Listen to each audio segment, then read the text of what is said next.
In today's video, I'm going to teach you how to sign your own document in DocuSign.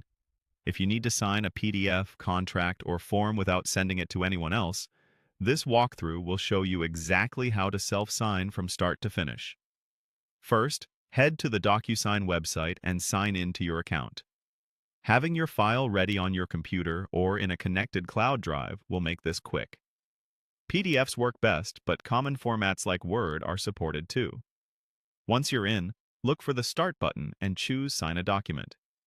Depending on your layout, you might see New or a similar option that leads to the same place. This opens a new envelope where you'll prepare your document for signing. Next, upload your file. Click Upload to grab it from your desktop, or connect to your cloud storage if that's where the document lives. When the file finishes processing, you'll see a preview. Before moving on, confirm you've selected I'm the only signer. This tells DocuSign you're the sole recipient and puts you directly into signing mode without adding any other people. Now click Sign to enter the tagging screen.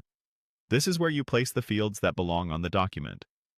On the left or top panel, you'll see tools like Signature and Date Signed.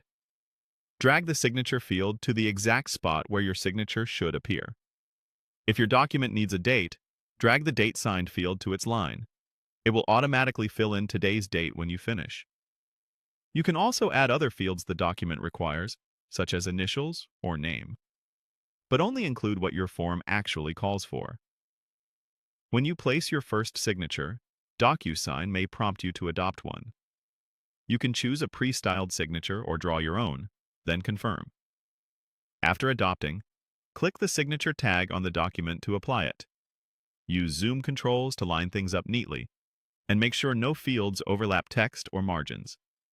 If you need to reposition a tag, just drag it to adjust. When everything looks correct, click Finish. DocuSign will apply your signature and save the signed document.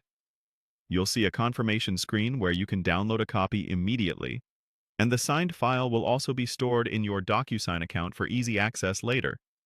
If your organization requires it, you can also view the audit trail from the completed document details. That's it. You logged in, started a self-signing session, uploaded your file, confirmed you're the only signer, placed your signature and date, and finished to save the fully executed document. Follow these steps anytime you need a legally binding signature on your own document in just a few clicks.